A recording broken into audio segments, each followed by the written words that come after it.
Salut les amis, j'espère que vous avez la forme. On se retrouve aujourd'hui pour l'analyse de 3 nouveaux projets sur la première brique. Le premier projet s'appelle le Mirail, le deuxième le Cépage et le troisième le Volcan, sachant qu'ici c'est la tranche numéro 2. Les collectes de ces 3 projets auront lieu ce lundi 15 avril à 10h, midi et 15h. Des collectes moyennes, même assez petites, moins de 300 000 euros ici, moins de 400 000 ici et 335 000 euros donc pour le troisième. Le ticket maximum par investisseur sera de 2 000 euros, sauf pour celui-ci. Alors c'est un petit peu étonnant parce que d'ailleurs le montant de la collecte est inférieur par rapport au cépage. Néanmoins, ça doit être lié au fait que c'est la tranche numéro 2. On a déjà collecté la tranche numéro 1, il y a quelques mois. Le rendement, donc, globalement, c'est 11%. Donc ça, c'est le rendement standard sur la première brique. Ici, 11,5 et ici, 12% sur 20 mois, 24 et 18 mois. Donc on va analyser tout cela, mais juste avant, comme d'habitude, des avertissements parce que c'est important que tu saches qu'il y a des risques en crowdfunding immobilier de perte partielle ou totale du capital investi, également des risques d'illiquidité et de retard. Les performances passées ne préjugent pas des performances futures. Je donne dans cette vidéo uniquement mon avis à titre informatif, ce n'est pas un conseil en investissement. Et enfin, je partage des liens d'affiliation ayant des collaborations commerciales avec certaines plateformes, et c'est le cas notamment avec la première brique. Alors, petit point sur mon tableau de bord, 116 000 euros investis. Là, j'ai investi pour la dernière fois, c'était lundi, sur le projet à 10h, 83 projets en cours, rendement moyen de 12,29% brut, incluant donc les codes bonus. Il faut retirer la flat tax là-dessus, sachant que si toi aussi ça t'intéresse de découvrir la première brique, écoute, il y a un petit lien en description qui te permettra d'obtenir 1% supplémentaire sur ton premier projet, et il y a également le code LFL pour certains projets, à partir du deuxième projet et tous les autres. Certains projets sont éligibles, d'autres non. D'ailleurs, j'ai même pas vérifié en préparant la vidéo si ces projets étaient éligibles au code bonus. Donc a priori non pour celui-ci. On va regarder sur le deuxième. Non pour celui-ci, et je pense que ça sera non également pour le troisième. Donc pour ces 3 projets, pas de code LFL. Allez, on va attaquer donc le premier projet, le Mirail 33, dans mon département, se situe à Bordeaux, dans le département de la Gironde. Le projet consiste en l'achat d'un local commercial de 96 m². Dans le but de le rénover, des travaux de second œuvre seront ainsi entrepris avant de présenter à la vente un bien prêt à décorer. Donc là, on a une petite marge de 29%, donc ça c'est intéressant, parce que ça permettra probablement de baisser le prix. Enfin, pas probablement, c'est s'il y a des difficultés pour la revente, on peut baisser le prix. Expérience, je crois qu'ils ont créé leur société depuis 2022. Donc notre porteur Pascal s'associe avec sa femme Emmanuel. Donc on va regarder ça, et je crois qu'ils ont déjà fait un projet avec la première brique, donc le Mandel, également dans le département de la Gironde. On a une caution personnelle et une hypothèque de premier rang inscrite. On n'a pas de couverture hypothécaire d'indiquer, donc on va regarder ça par la suite. La synthèse, on y reviendra à la fin. Alors Bordeaux, 5 rue du Mirail. Alors, on a analysé un projet pas loin il y a 1, 2, 3 semaines, je me souviens plus, ça devait être rue des Cordeliers, ça devait être ici. Je ne sais plus exactement. Quoi qu'il en soit, là, on se situe ici. Alors, je connais bien le coin, là, il y a le Palais des Sports. Ici, il y a un petit resto, le Mancuso, quelque part où je vais de temps en temps. On le voit pas. Si, ici, Café Mancuso. Il fait resto, c'est très sympa. Donc là, on a une petite route qui va au pont de Pierre, ici, un vieux pont de Bordeaux, le plus vieux. Et nous, on se trouve ici, donc je vais aller dans la rue, je vais te montrer cela. Donc c'est ce local commercial, donc on voit que la façade est assez vieillotte. Ça nécessiterait même un petit ravalement de façade. Donc il y a d'autres commerces dans le coin. Alors j'ai vu qu'ils étaient tous fermés, donc j'ai eu l'impression, c'est surprenant, que la voiture Google était passée, elle est passée en mars 2023. Et j'ai l'impression que, je sais pas, c'était un dimanche. C'est bizarre que tout soit fermé comme ça, parce que c'est quand même relativement vivant dans le coin. Faudrait quand même s'en assurer. De l'autre côté, on a la grosse horloge, très sympa, il y a une petite église sur la droite. Et puis quand on descend tout en bas, on arrive au pont de Pierre. Donc voilà pour ce local commercial. Donc effectivement, il y a du boulot, hein. Là il y a de la rénovation à faire, donc à mon avis, il y a un bon petit billet, sachant qu'ici, on doit avoir l'entrée pour accéder aux appartements. Donc le local doit être quand même en longueur. Allez, on avance un petit peu. Bordeaux, donc 259 000 habitants, 32 000 de revenus annuels moyens, 55 décibels, c'est classique quand on est en ville. Alors je vais regarder sur Bordeaux l'évolution de la population. C'est important de regarder. Donc ça stagne hein, globalement. Alors après, ça stagne, mais attention, c'est l'aire urbaine, la Bordeaux Métropole, qui grandit de plus en plus. Bordeaux reste une petite ville, mais il y a beaucoup de villes à côté qui sont très conséquentes, comme Mérignac, 60 000 habitants, Pessac, plus de 50 000. Il y a plein de villes comme ça, 30, 40, 50 000, donc ce qui fait voilà, une aire urbaine assez conséquente. Hop, on avance. Donc voilà notre visuel du projet. Donc on a une cave en dessous et un rez-de-chaussée. Alors je ne sais pas d'ailleurs si dans les 100 mètres carrés, c'est la cave également. C'est probable. Il n'y a pas de surface là. Ouais, j'ai l'impression que c'est l'ensemble hein, qui fait quasiment 100 mètres carrés. Donc là on retrouve notre couloir. Petite entrée, un arrière-magasin, un dégagement. C'est des vieux plans. Hein. Ah oui, puis effectivement à l'intérieur, là il y a du boulot. Rafraîchissement, on voit, c'est assez vieillot. Bon, à part la salle de bain qui a l'air propre, mais là, il y a du boulot. Aussi, là, c'est des vieilles tapisseries. Bon. Donc, les visuels du bien, ok. Et donc, bien sûr, ils veulent rafraîchir tout ça. Garder le couloir pour accéder aux appartements. Il y a l'escalier qui est au bout. Et ici, revoir tout ça. Bon, il y a moyen de faire un truc sympa. Hein. Alors, le foncier, 175 000 €, c'est pas excessif hein, pour du 100 mètres carrés. Après, je pense que c'est 50 mètres carrés en surface et 50 en dessous, je pense. Hein. Frais d'agence, 24 000 €. J'ai trouvé ça énorme en préparant la vidéo. C'est énorme. Voilà. Frais de notaire que 5 000 et frais d'agence, 24 000. Je trouve ça vraiment incroyable. Incroyable. Vraiment plus de 10, on doit être à combien 12, 13%. Je sais pas. 60 000 € donc de foncier, on va pas trop s'attarder là-dessus. 80 000 de travaux, les grosses enveloppes, plâtrerie, électricité donc, et reprise extérieure. Alors ça, je sais pas ce que c'est reprise extérieure, on verra dans le petit laïus par la suite. Donc on a 23%, 10% d'aléas, donc ça c'est bien. Et souvent on a 10% d'aléas pour des projets de marchand de biens. Par contre, à chaque fois qu'il y a des projets de promotion immobilière, on est plutôt à 5%. Donc, est-ce que c'est le fait d'industrialiser un petit peu les travaux? Je ne sais pas. Donc, on arrive à 341 000. Le local commercial, ils veulent revendre de 96 mètres carrés, 480 000 €. On a une marge de 29%, donc ça, c'est bien. Alors, le foncier, on en a parlé. Les travaux, on en a parlé. Donc, 10% d'aléas, ça, c'est top. Vraiment, c'est bien. Aucune autorisation d'urbanisme. Donc, a priori, quand j'ai regardé cette ligne-là, reprise extérieure, donc ça, je ne sais pas ce que c'est, mais à partir du moment où on touche l'extérieur, souvent, il y a besoin de faire une DP ou d'intervenir auprès de l'urbanisme. Là, a priori, non. Donc, je ne sais pas ce que c'est exactement ces reprises extérieures. Si vous avez la réponse, hein, n'hésitez pas à le mettre en commentaire, ça pourra aider les autres. On avance, urbanisme c'est bon, donc notre porteur de projet et nos porteurs de projet ont opté pour une stratégie de commercialisation mixte. Ils vont passer par une agence spécialisée tout en assurant également leur commercialisation en direct. Pas de souci là-dessus. Prix de sortie, 5 000 € le mètre carré. La fourchette haute, on est à 6 300. Donc je ne sais pas s'ils ont regardé, on va regarder sur Meilleurs Agents. J'ai dit combien? J'ai dit 5 000. Alors c'est difficile parce que là on est sur des appartements et des maisons, mais on peut regarder les maisons, on est au-dessus du prix moyen, un petit peu au-dessus. Bon, c'est pas énorme, voilà, mais nous on est sur du commercial, donc c'est difficilement comparable. L'évolution des prix au mètre carré là pour les appartements, voilà, ça a baissé un petit peu, mais ça s'est bien maintenu quand même. Ça dépend un petit peu des endroits. Bon, là-dessus, c'est très difficile d'analyser le prix au mètre carré. Si vous connaissez d'autres sites que Meilleurs Agents, où c'est plutôt là, du résidentiel, n'hésitez pas à me le dire, ça m'intéresse pour affiner les analyses pour la prochaine fois. On accélère un petit peu parce qu'on a 3 projets analysés. Donc Pascal et Emmanuel, duo de marchands de biens. Ok, ils ont créé leur boîte en 2022. Détenus à 50-50 et ils ont déjà fait un projet, on l'a dit tout à l'heure, le Mandel 33, on aura sûrement un visuel. Le ratio, je l'ai calculé d'1 pour 10, mais c'est une boîte récente et effectivement, donc ils ont pas mal de dettes et sûrement voilà, des projets en cours, notamment le premier projet. Donc difficile voilà, d'évaluer un bilan quand il est récent. Le Mandel, donc là, toujours pareil, on est sur Bordeaux, une petite échoppe, 212 mètres carrés, donc une rénovation qui a été faite ou qui est en cours. Voilà, actuellement sous offre d'achat acceptée, compromis en cours de rédaction. Donc ok là-dessus. On a une caution personnelle. Alors on prête combien? Je me souviens plus. 291 000 €. Alors je ne sais pas pourquoi, ça je me suis posé la question également en préparant. On est à moins. 253 000 € de caution personnelle. Je trouve ça un petit peu dommage. Pourquoi on n'a pas pris la globalité de la collecte? Et puis, mais il y a sûrement une raison. Et puis on a une couverture hypothécaire de 60%.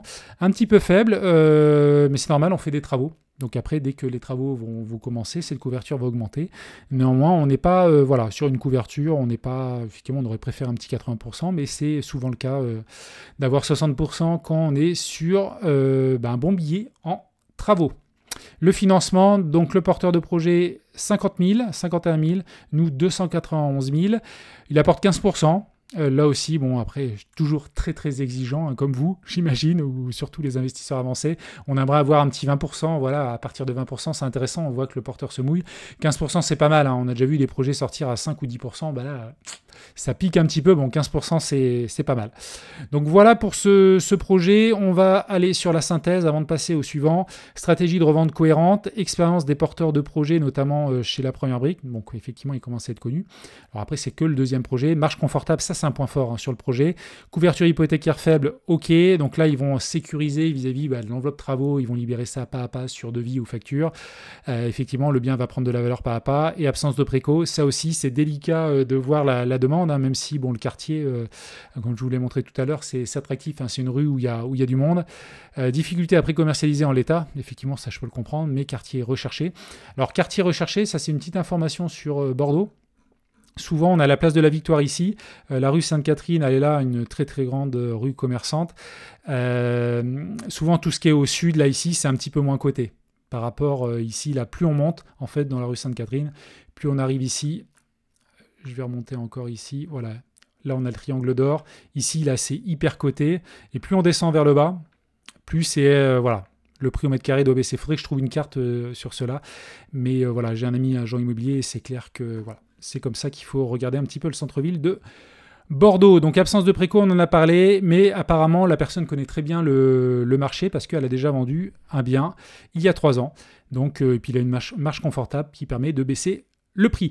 Donc la marge est top, couverture faible, voilà, après c'est du commercial, difficile pour moi, voilà, vraiment d'évaluer clairement le bien. Dites-moi ce que vous en pensez en commentaire, ça m'intéresse. Donc on va passer au deuxième bien. Le cépage, on change de département, on va au centre de la France, un petit peu au-dessus, 18, donc se situe à Saint-Germain-du-Puy, proche de Bourges, dans le département de la Charente-Maritime. Alors là, petite coquille, non, c'est le département du Cher, Charente-Maritime, c'est La Rochelle. Je suis natif, hein, de La Rochelle, donc la Charente-Maritime, je connais bien. Là, à Bourges, c'est le Cher. Voilà, une petite erreur, c'est pas grave. Le projet consiste en l'achat d'une parcelle de terrain en vue d'y construire un ensemble composé de 24 maisons. Donc là, on va être sur de la promotion immobilière allant de 86 à 78 mètres carrés. Accompagné de places de stationnement vendues en bloc à un bailleur social. Tiens, c'est comme le projet d'hier. Donc on est vendredi aujourd'hui, le projet d'hier là qui a été collecté au sud de Paris. C'était pareil via un bailleur social. Donc on a un permis qui est obtenu et purgé, pas de souci, 14% de marge, bon c'est normal. Sur de la promotion immobilière, c'est difficile de faire des marges à 20 à 30%, c'est même impossible. L'opération est pré-commercialisée à hauteur de 100%. Bon, c'est un petit peu un copier-coller par rapport à celui d'hier, c'est intéressant. Via un contrat de réservation prévoyant la vente en bloc au bailleur France-Loire. Alors, l'opérateur, nombreuses opérations, donc lui, un peu plus d'ancienneté par rapport au premier projet. Depuis 2010, c'est une première pour lui qui fait appel au crowdfunding immobilier, ou peut-être à La Première Brique, non. Première fois qu'il fait appel à du financement participatif. On a une caution personnelle, une hypothèque de premier rang. Là également, on n'a pas d'éléments sur la couverture hypothécaire, donc j'imagine que ça ne doit pas être énorme en lien avec de la promotion immobilière, mais on va voir tout ça. Alors, on est au lieu-dit Les Vignes au-dessus du Pré à Saint-Germain-du-Puy. On est à l'est en fait de Bourges. Alors, tout à l'heure, je ne vous ai pas montré également, sur le premier projet, sur DVF, il y avait une vente à l'adresse, la 5 rue du Mirail, mais c'est un appartement, donc ça doit être sur les étages au-dessus. Et qu'est-ce que j'ai oublié de vous montrer tout à l'heure? Non, moi c'est tout. Donc on revient sur notre projet à Bourges. Hop. Donc quand vous mettez l'adresse, hein, faites-vous pas avoir sur Google Maps, il ressort ici le pré. Or, c'est pas ça, c'est cette parcelle de terrain. J'ai mis un petit peu de temps avant de m'y retrouver. Et si on regarde localement, donc là on a notre maison et c'est toute cette parcelle de terrain. Je vais me décaler un petit peu pour que vous voyez mieux. Voilà, c'est tout ça. Donc c'est assez grand, sachant qu'il y a une toute petite bande ici, vous le verrez sur... je vais vous le montrer tout de suite, ça sera fait. Voilà, toute cette bande-là, apparemment, n'est pas achetée. C'est tout le reste qui est acheté. Donc là, on le voit bien sur DVF, on pourrait y revenir tout à l'heure si nécessaire. Je vais descendre un petit peu. Revenu annuel moyen, donc là, on voit moins 24 000. Une petite commune de 5 000 habitants, inférieure à 35 décibels. Bah là, on est au calme, hein. Vous avez vu. Je vais vous remonter. Là, c'est tranquille, hein. Je pense qu'il n'y a pas trop de nuisances sonores ici. Donc, pas de souci là-dessus. Je vais rester ici et je vais vous montrer donc, sur la population. Wikipédia, population, c'est là. Donc ça stagne hein, depuis 1980 aux alentours de voilà, 5000 habitants. Bon, ça baisse pas, ça augmente pas, donc voilà. Tant qu'il n'y a pas de grosses baisses, pas de grosses inquiétudes. Voilà, cette commune, si vous connaissez, comme toujours, n'hésitez pas à mettre des commentaires, hein, c'est bien de partager les choses, si vous habitez même à 5-10 km. N'hésitez pas aussi à vous déplacer, à aller faire une petite photo, ça peut être vraiment sympa. Donc voilà la petite parcelle, donc sauf cette bande, a priori. Donc on a les impasses, on a les photos, je vous ai montré tout à l'heure. Donc ces petites parcelles, donc là on aura de la végétation, et puis on a les petites maisons qui sont un petit peu disséminées. Hop, maison de plein pied, j'ai l'impression, je crois pas qu'il y ait de pièces en hauteur, non, c'est du plein pied. Donc le foncier acheté pour une goutte d'eau, donc là c'est tout petit, vous verrez pas très bien, mais je vais vous le dire oralement, le foncier 5%. Donc le prix du terrain vaut pas grand chose, 200 000 euros de foncier, par contre 3 300 000 voilà, de travaux. Bon, bah, c'est de la promotion immobilière, mais c'est là où il y a le risque. Hein. On est à 86% du projet donc, en budget de travaux, 5% d'aléas, donc c'est pas énorme, on aimerait un petit peu plus hein, là-dessus. Alors après, c'est un vrai débat, j'en avais parlé avec un fondateur de plateforme une fois, qui était, bon, la plateforme était plus sur la promotion immobilière, qui me disait justement que bah, tout est plus cadré dans les travaux, il y a moins de risques d'avoir des surprises, mais après les enveloppes sont quand même hyper conséquentes. Donc c'est vrai que c'est un vrai débat qu'il faudrait lancer. Alors le gros billet, c'est les 24 constructions, donc les maisons. Donc là, ils ont mis qu'une ligne. Nettoyage maison avant livraison. Tiens, c'est marrant, ils ont même prévu ça. 2800 euros pour le nettoyage. Impressionnant. Et les autres gros billets, c'est travaux publics, bah, tout ce qui est voirie, raccordement, voies, réseaux divers. Donc ouais, beaucoup de travaux. On arrive à 3 800 000 de prix de revient. On va revendre donc 8 logements de type T4. 14 logements de type T5 et 2 logements de type T5 également, mais un peu plus petits, 86 mètres carrés. C'est bizarre parce que je ne voyais pas autant de maisons. Alors à mon avis, c'est des doublettes. Hein. 1, 2, 3, 4, ouais, ça doit être des doublettes. 2400 euros le prix de sortie, c'est pas grand-chose hein, vraiment. Et puis on a 14% de marge. On va descendre un petit peu. Donc le foncier, on en a parlé, pas de souci là-dessus, très peu cher hein, dans le coin. Travaux, on en a parlé. Bon, les aléas un petit peu faibles. Énorme enveloppe travaux, hein, faut le reconnaître. Bon, faut dire qu'on construit beaucoup de maisons également. Permis de construire, on est OK. Tout a été purgé le 2 novembre 2023. Donc je pense qu'il a dû mettre du temps avant de trouver le bailleur social hein, pour lancer le projet. Et puis voilà, parce que la personne, bien sûr, on va fonctionner en VFA. Le bailleur social va libérer voilà, des enveloppes petit à petit, ce qui va permettre de faire le projet jusqu'au bout. Commercialisation, alors ça c'est hyper important sur ce projet-là, à date donc sur 24 lots du projet, un contrat de réservation a été signé, portant ainsi le taux de commercialisation à 100% en unité de lot, ce qui représente 100% du chiffre d'affaires. Donc ça c'est énorme. Néanmoins c'est un contrat de réservation. Est-ce que la personne peut se rétracter ou le bailleur? Donc en effet, le projet résulte d'une commande de la part d'un bailleur social France-Loire auprès de notre porteur de projet, permettant ainsi directement d'en sécuriser la revente. L'ensemble des conditions suspensives prévues au sein de ce contrat sont levées. Alors ça, c'est un point fort hein, par rapport, c'est la même chose par rapport au projet d'hier qui a été collecté là au sud de Paris. La rétractation, c'est compliqué. J'avais échangé un petit peu avec la première brique. Donc là, les conditions suspensives ont été levées. Donc ça, c'est un premier point très positif. Et ce qui avait été soulevé, alors il y a toujours une possibilité de rétractation, mais elle est infime parce que le bailleur social, pour mener le projet, a fait énormément d'études en amont, a travaillé son dossier. Il y a eu beaucoup d'étapes qui ont été réalisées voilà, avec les mairies, l'urbanisme et pas mal de choses. Donc c'est quasiment impossible que le bailleur se rétracte. Néanmoins, techniquement, c'est possible, même si toutes les conditions suspensives sont levées a priori. Donc c'est pas sûr à 100%, mais c'est sûr, voilà, on va dire entre 90 et 100%, peut-être même 99%. Donc voilà.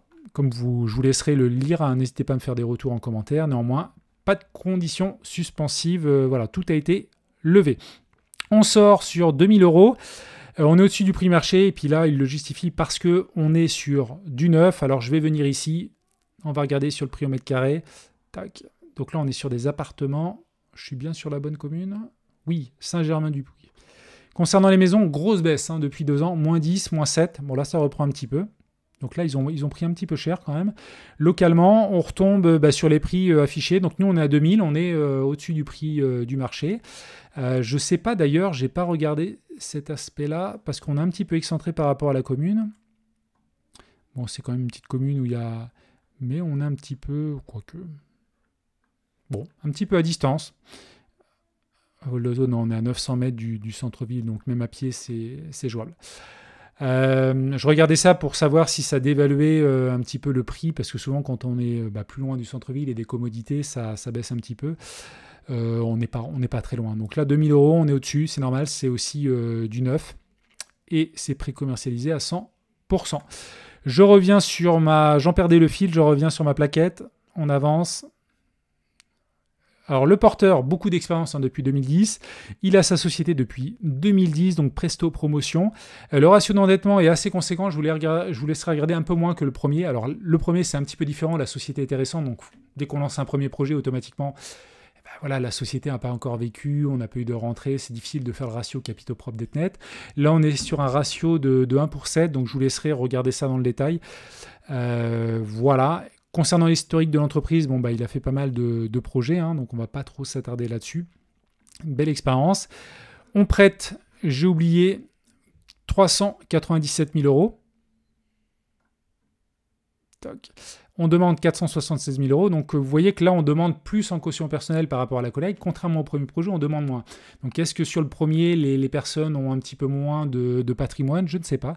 Je soulève souvent des questions dans ces vidéos. Certaines ne sont peut-être pas non plus majeures par rapport aux critères de la sélection. Mais voilà, c'est des petites questions. Il faut essayer de creuser un maximum sur chaque projet. On a une hypothèque de premier rang. Donc là, ils n'ont pas fait le calcul. Mais comme je vous l'ai montré, on prête 400 000 et on a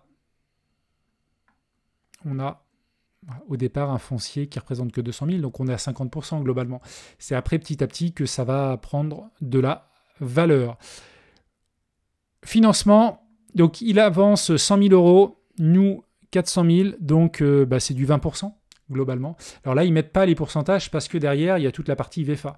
Mais il apporte 20% par rapport à nous, donc c'est vraiment pas mal, c'est mieux que 15, et 20%, il est mouillé également. Donc pas de souci là-dessus.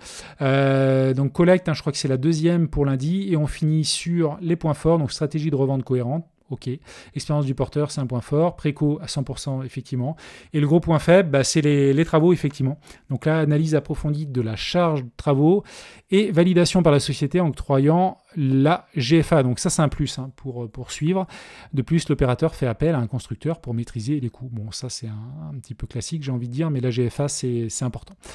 Voilà pour le deuxième projet, et on va attaquer donc le troisième et dernier projet, le volcan, donc la tranche 2. On a déjà financé sur la première brique déjà une tranche sur ce projet-là. Au début, ça ne me parlait pas du tout, et puis en fin de compte, en regardant les visuels, vous allez voir, si vous me suivez sur cette chaîne, vous allez vite retrouver ce projet à Clermont-Ferrand. Dans le département du Puy-de-Dôme, le projet consiste au financement des travaux à réaliser sur une parcelle donc, de 461 m² dans le but de continuer la construction de 3 nouvelles maisons individuelles, lesquelles seront aménagées pour être vendues en vue d'une exploitation en espace de co-living. Alors ça, c'est pas commun, du co-living. Pour rappel, ce financement intervient après la première tranche de ce projet, collectée en 2023, suivant ainsi le planning prévisionnel du projet. 16% du chiffre d'affaires. Alors, j'ai pas investi sur ce premier projet. J'aurais bien voulu vous ouvrir la plaquette, mais je ne l'ai pas. C'est plus possible quand un projet est clos et quand on n'a pas investi dessus de récupérer la plaquette. Mais ça aurait été intéressant. Je me souviens plus s'ils avaient déjà indiqué dans le financement qu'il y avait une tranche 1 à cette époque-là et une tranche 2 envisagée à l'avenir. Je m'en souviens plus. Donc, si vous avez la réponse, n'hésitez pas à me le dire. Donc, le porteur de projet, il a déjà réalisé pas mal d'opérations. Il agit depuis 2019. 2 projets en cours, a priori le Sirius et le volcan. Il s'agit de la 3e fois pour lui. Donc attention à votre exposition si vous avez déjà investi. Ça, c'est un critère important à prendre en compte. On a une hypothèque de premier rang. On n'a pas a priori de caution personnelle. Donc ça, c'est surprenant. On va voir par la suite. La synthèse, on verra. Alors, cette terre, elle est des amandiers. Clermont-Ferrand, si vous connaissez, encore une fois, si vous habitez Clermont-Ferrand, n'hésitez pas à nous envoyer des petites photos sur le canal Telegram. Donc le Google Maps vous indique que c'est ici, mais non du tout, c'est toute cette bande ici avec cette maison qui a été rasée. Voilà. Et je ne sais pas si vous vous souvenez de ce bien-là, cette petite maison avec derrière, on a un petit bâtiment de 4 étages, donc c'est cette partie-là qui a permis de construire, démolition totale. Alors on a des visuels, vous allez voir, ça a changé, ces photos de date de février 2022. Je descends. Donc 28 000 €, ok, 147 000 habitants. Clermont-Ferrand, 55 décibels, ok. Donc on voit notre petite maison et ça y est, là on voit les fondations et les maisons sont vraiment déjà avancées, quoi. Il y a pas mal de choses qui ont été faites. On est sur 2 petits étages, donc arrêt de chaussée, un étage. Pas de souci, c'est cette parcelle que je vous ai montrée. Alors, bilan prévisionnel financier. Alors en fait, je vais peut-être vous montrer ça d'entrée, ça sera plus simple. Donc là, dans le projet, il prête 300 000. La tranche 1, ça a été une grosse tranche, 521 000 euros, ce qui a permis de faire une bonne partie du projet, je pense. Et là, 335 000, donc il manque... le porteur avait apporté donc 26%, et nous, on apporte 74%. Alors sur cette tranche, on apporte même moins, on apporte, je dirais un petit 30%, quoi. 25-30%, il faudrait faire le calcul, mais bon, c'est pas... Alors, on en était là. Donc 23% de foncier, 56% de travaux, donc 651 000. Le plus gros, bon, c'est le gros œuvre, pas de souci. Je pense que c'est le bilan financier, la globale, qu'il présente, incluant la tranche 1 et la tranche 2. Donc 1 370 000, on est à 16% de marge, bon, c'est du neuf, c'est classique, mais c'est mieux qu'un 10%. Ok, le foncier, la construction donc, de 3 maisons d'habitat en co-living. On n'a que 5%, vous l'aurez relevé, encore une fois, 10% en préféré, bien sûr. On ne sait jamais ce qui peut se passer. L'urbanisme, tout a été purgé. Purge le 29 octobre de la même année. En 2021, ah oui, donc ça date même. Donc ça fait un petit moment. Bon, tout a l'air clos de toutes les manières côté urbanisme. Prix de sortie 4127, donc on est vraiment assez haut par rapport au prix de marché. Fourchette haute à 3585, donc j'imagine qu'il le justifie parce que c'est du neuf. Et vis-à-vis, bon, on va considérer que c'est une maison. Ouais, allez, 3007 ici, on sort à 4100. Ouais, on est au-dessus. Bon, c'est du neuf, c'est classique qu'on ressorte au-dessus de la fourchette haute dans du neuf. Néanmoins, attention à la commercialisation derrière. Ça va être là le point clé, je pense. Je vais descendre. Je vais remonter plutôt. Voilà, ici. À date, donc, le programme ne fait état d'aucune pré-commercialisation. Eu égard donc, aux importants travaux devant être réalisés, notre porteur prévoit de commercialiser l'ensemble immobilier une fois le chantier arrivé à un stade déjà avancé afin de faciliter la visibilité pour les potentiels investisseurs. Ce qui m'inquiète un petit peu, c'est qu'il n'y a pas de préco, pas de commercialisation lancée. Et derrière, on sort quand même un projet assez particulier de co-living. Je pense savoir pourquoi, voilà, j'ai pas été sur ce projet-là. Ça mériterait, voilà, une petite réflexion, un petit laïus, justement, pourquoi cette stratégie-là de co-living? Est-ce qu'il y a une étude en amont? Je m'interroge un petit peu dessus. Après, peut-être qu'il y a eu déjà des réponses sur la tranche 1. C'est possible, mais je me souviens pas. Alors, on va avancer. Alors, notre porteur, donc société créée en 2019, je vous laisserai regarder donc le bilan financier. Il a fait donc plusieurs projets avec le crowdfunding, avec du crowdfunding immobilier. Un projet donc tout dans le 63. Ce projet-là sûrement sur une autre plateforme. Là, elle n'est pas nommée. Et ce deuxième projet, le Cyrus, lui, c'était sur la première brique. Et donc, on en est où? Revente prévisionnelle en juillet 2024. Et le premier, il a été livré en 2021. Donc, ça date un petit peu. Donc, lui, il n'a pas dû impacter le bilan de la société. Mais celui-ci doit l'impacter encore.